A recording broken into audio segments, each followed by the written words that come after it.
अस्सलाम वालेकुम, it's Ritz here.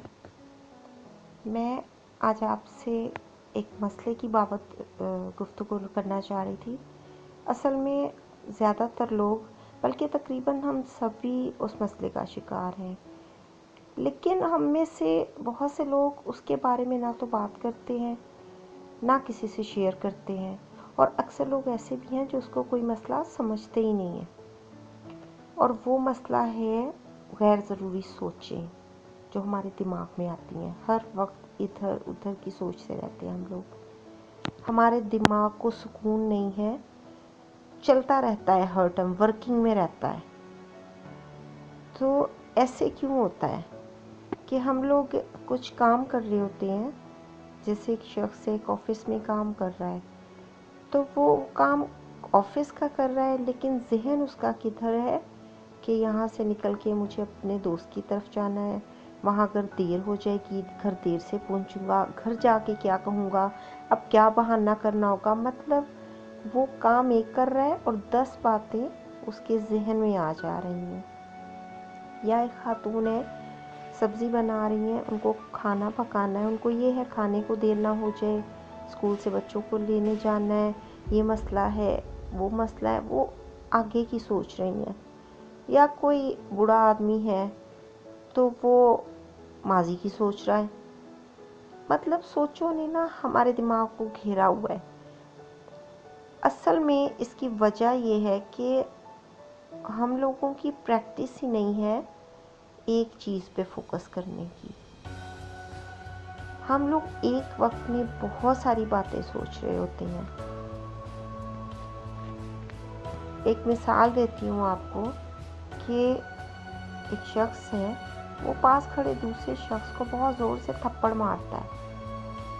लोग इकट्ठे हो जाते हैं। हाँ, वो शख्स शिकायत कर रहा है, क्यों मुझे मारा भाई। मारने वाला आदमी कहता है कि ये मुझे नहीं पता मैंने इसे कैसे मारा, मेरा हाथ है, ऐसे हुआ, इसको थप्पड़ लग गया, मैं कसम खाता हूँ कि ये मेरे इख्तियार में नहीं था। आपको लगता है कि लोग उसकी बात मान लेंगे कि ये इसके इख्तियार में नहीं था? कोई एक शख्स भी नहीं मानेगा। कैसे माना जा सकता है? आपके जिस्म का हिस्सा है, आपके इख्तियार में है, आप उसके ऊपर करें, नीचे करें, इधर करें, उधर करें, वो कैसे आप उसके मामले में बेख्तियार हो सकते हैं? तो सोचों को भी ऐसे ही होना चाहिए कि वो भी किसी मुलाजिम की तरह हाथ बांधे खड़ी रहें। आप कहें आ जाओ, आ जाएं, आप कहें चले जाओ, चली जाएं। सोचों को, दिमाग को जिस्म के बाकी हिस्सों की तरह आपके कंट्रोल में होना चाहिए हर वक्त, लेकिन ऐसा होता नहीं है।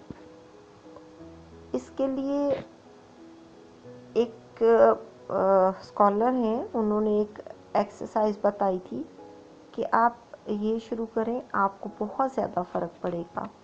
उन्होंने कहा कि आप घर के किसी एक फ़र्द को चुन लें और ये अपने अहद कर लें कि जब ये मुझसे बात करेगा तो मैं हर चीज़ को परे करके, हर सोच को परे करके सिर्फ इसकी बात पे तवज्जो दूंगा।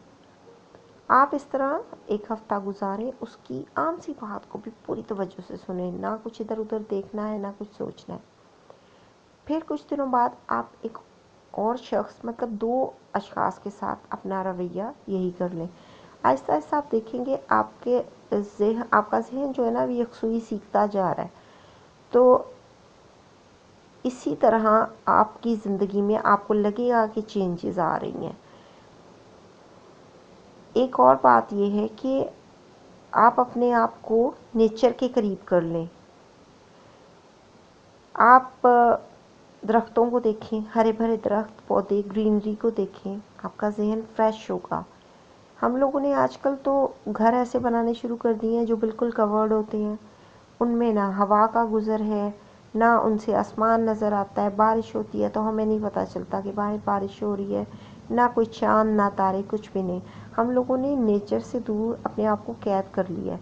अगर आपका घर ऐसा है तो आप किसी पार्क में चले जाएं, शोर वाले पार्क में नहीं, वहाँ कोई फ़ायदा नहीं है। किसी सुकून वाली जगह पे आप वहाँ जाके पौधों को देखें। नहीं जा सकते, आप अपनी छत पे जाएं, सुबह के वक़्त, रात के वक़्त तारों को देखें, चाँद को देखें। अल्लाह की तारीफ़ करें, ख़ुद को नेचर से करीब कर लें। आप देखिएगा आपकी ज़िंदगी पे बहुत फ़र्क पड़ना शुरू हो जाएगा। गैर ज़रूरी सोचें आपके दिमाग में आती हैं, आप उसी टाइम को पॉजिटिव बात सोचनी शुरू कर दें। आप दरूद पढ़ना शुरू कर दें या अल्हम्दुलिल्लाह कहें, अल्लाह की नेमतों के बारे में सोचना शुरू कर दें। और इसकी जो सबसे अच्छी प्रैक्टिस है ना, वो तो हमारे रब ने हमें बताई है। डिवोशन के लिए आप 5 वक़्त नमाज है, वो अल्लाह ताला ने एक तरह से हमारी प्रैक्टिस ही रखी है, लेकिन हम उस पर भी तवज्जो नहीं देते हैं। तो जब नमाज़ पढ़ते हैं तो हम सोचें कि हम सोचते हैं ना कि हम अल्लाह के सामने खड़े हैं, अल्लाह हमें देख रहा है, ठीक है। तो आप इसी तरह अपनी सोचों के मतलब कि मैं इन सोचों को देख रहा हूँ, ये कहाँ से आ रही हैं, कहाँ से जा रही हैं, इनको परे कर देना चाहिए, इनको सोचना चाहिए। तो सोचों को आपके ऊपर हुक्मरानी नहीं करनी चाहिए, आपको अपनी सोचों के ऊपर हुक्मरानी करनी चाहिए। क्योंकि ये गैर ज़रूरी जो सोचें हैं ना, या तो ये पुरानी मतलब माजी के मुतल्लिक है जो कुछ हो चुका है, या फिर मुस्तकबिल की प्लानिंग करते रहते हैं हम लोग। तो जो हमारा प्रेजेंट है उसको हम फरामोशी कर देते हैं। आप अक्सर देखें, आप जब भी सोच रहे होते हैं ना, आपको सोचें आ रही होती हैं गैर ज़रूरी, तो वो प्रेजेंट के बारे में नहीं होती हैं। तो इसलिए प्रैक्टिस करें डिवोशन की, अपने जहन को यकसुई फ्राहम करने की, कि एक वक्त में आपने एक ही काम करना है। अगर आप ऑफिस वर्क कर रहे हैं या घर में कुछ काम कर रहे हैं तो उस पर फोकस कीजिए। अगर आपका दिल चाह रहा है चाय पीने को, आपके पास चाय की प्याली पड़ी है, तो उन कामों को बिल्कुल परे कर दीजिए, उनके बारे में सोचना वहीं रोक दीजिए। उस मज़े की चाय के मतलब सोचिए, उसकी हर सिप को एंजॉय कीजिए। जब आप चाय पी लेंगे तो दोबारा आप अपने काम पे तवज्जो दें। आपके साथ एक बड़ी खूबसूरत सी गज़ल पड़ी थी, वो शेयर करती हूँ।